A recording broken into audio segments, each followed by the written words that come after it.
रूस और भारत में क्या चल रहा है? आखिरकार रूस ने भर भर कर सोना भारत क्यों भेजा है? जानेंगे। एकदम से चौंकाने वाला खुलासा हुआ है और ये एक बहुत बड़े संकेत की ओर इशारा कर रहा है। वहीं ये जो शख्स देख रहे हैं ये है जिम ओ'नील। इन्होंने एक बहुत बड़ी बात कही है। इन्होंने जिस तरीके से बातें कही है ऐसा लग रहा है इतिहास पलटने का समय आ गया है। आखिरकार क्या चल रहा है और ये अमेरिका के लिए एक बुरा सपना क्यों हो सकता है? जियोपॉलिटिक्स में बहुत कुछ चल रहा है, हमेशा की तरह जानने को मिलेगा बहुत कुछ। आइए जानते हैं इन खबरों को विस्तार से। आपने एक चीज नोटिस करा होगा, डोनाल्ड ट्रंप ये जब से दूसरे टर्म में आए हैं इन्होंने एक चीज पर फोकस करा है और वो है क्रिप्टो, बिटकॉइन। जो क्रिप्टो करेंसी है इस पर इनका फोकस बहुत ज्यादा है और ये इस हद तक है कि आप देख सकते हैं पाकिस्तान ने जैसे ही क्रिप्टो करेंसी वाली एक डील की डोनाल्ड ट्रंप के साथ, पाकिस्तान को फेवर मिलने लगा। कहा तो ये भी जाने लगा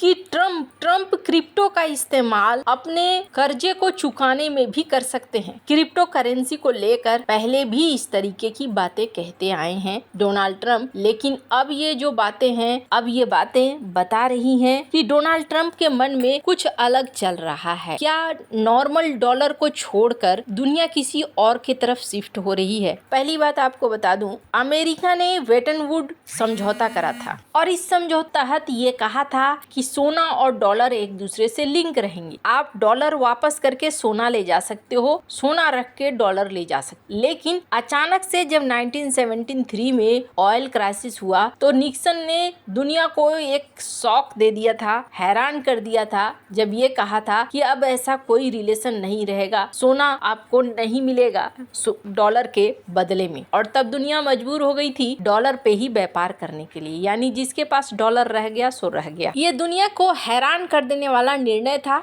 लेकिन कहते हैं ना समर्थ को नहीं दोष गोसाई। ब्रेटन वुड समझौता जो 1944 में हुआ था 1973 में टूट गया। अमेरिका एक महाशक्ति थी, कोई कुछ नहीं बोल सका और कोई कुछ नहीं कर सका और यहाँ पर डॉलर की ताकत बढ़ गई। दुनिया को डॉलर पे व्यापार करना पड़ रहा था। साल 2022 जिस तरीके से रूस यूक्रेन में युद्ध शुरू हुआ और इस युद्ध के शुरुआत होने से अमेरिका ने कुछ ऐसे निर्णय लिए जो निर्णय अमेरिका को नहीं लेने चाहिए थे। अमेरिका ने स्विफ्ट से निकालकर बाहर कर दिया रूस को। सिर्फ इतना तक ही नहीं रहा बल्कि रूस की संपत्ति पर भी कब्जा हो गया। जो रूस के रिजर्व बाहर देशों में थे उन पर भी कब्जा होने लगा और जब ये कब्जा होने लगा तो लोगों के अंदर अब डर बढ़ गया कि बाकी हमारे साथ भी ऐसा ही हो सकता है जैसा रूस के साथ हुआ। अभी अगर बात करें तो कई देशों ने अपने सोने को जो इधर उधर रखा हुआ था उसे वापस बुलाया है। अब इसमें से एक भारत भी है। भारत ने भी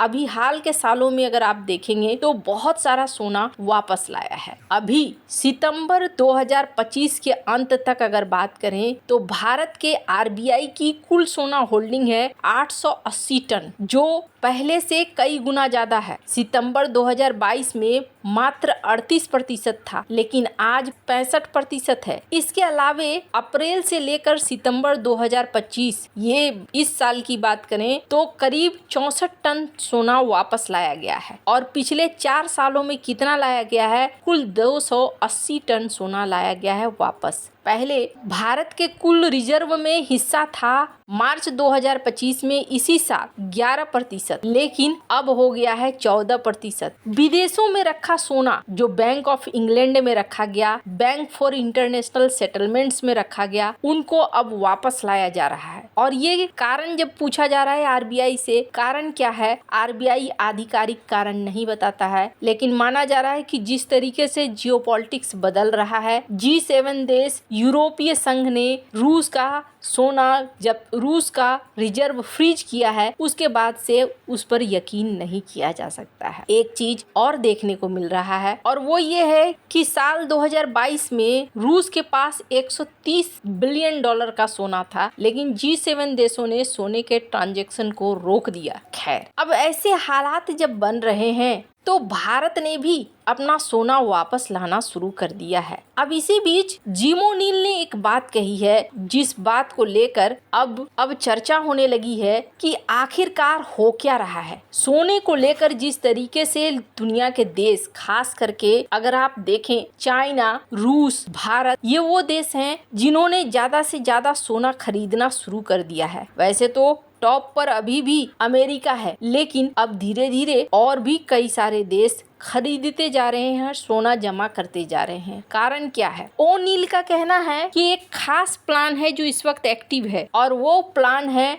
ब्रिक्स देश। ब्रिक्स देशों को अगर आप देखें तो ब्रिक्स देश सोने की खरीद को बढ़ा रहे हैं। इनमें से ज्यादातर देश जैसे चाइना, रूस, भारत वो देश हैं जो लगातार सोने को बढ़ाते जा रहे हैं। क्यों बढ़ा रहे हैं? अब सबसे बड़ी बात ये है, कहा जा रहा है कि ब्रिक्स देश गोल्ड करेंसी ला सकते हैं और इसी करेंसी में हो सकता है व्यापार, जो डॉलर के एकाधिकार को चुनौती देने के लिए धीरे धीरे एक बदलाव है जो शुरू हो रहा है। ये कोई अचानक झटका नहीं है, बल्कि कहा जा रहा है पेमेंट सिस्टम भी बनाया जा रहा है ब्रिक्स के द्वारा। लोकल करेंसी सेटलमेंट की भी चर्चा हो रही है, वोल्ट नेटवर्क भी बन रहा है। ऐसे में धीरे धीरे अब ये देश अलग रूप में जा रहे हैं। ब्रिक्स देशों के बीच खुद 90% व्यापार अब लोकल करेंसी में सेटल हो रहा है। 2 साल पहले मात्र 65% था, अब 90% हो गया है। कहा जा रहा है कि द्विपक्षीय समझौते तेज हुए हैं, जिसमें डॉलर में नहीं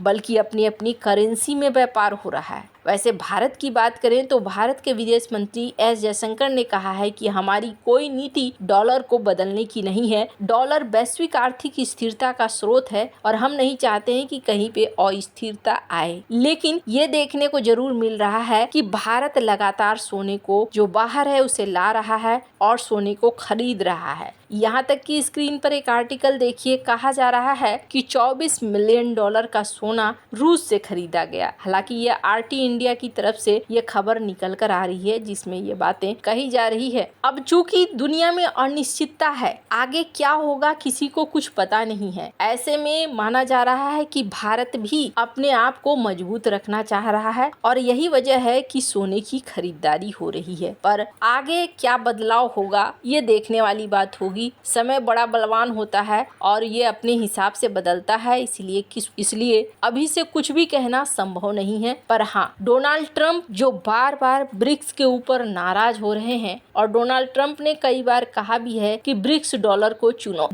चुनौती है, ऐसा लग रहा है इस दिशा की तरफ बढ़ता जा रहा है ब्रिक्स। आपको क्या लगता है इन सब मामले में? आपकी क्या राय है? कमेंट कर जरूर बताएं। जल्द मिलते हैं अगली वीडियो में नई खबर के साथ।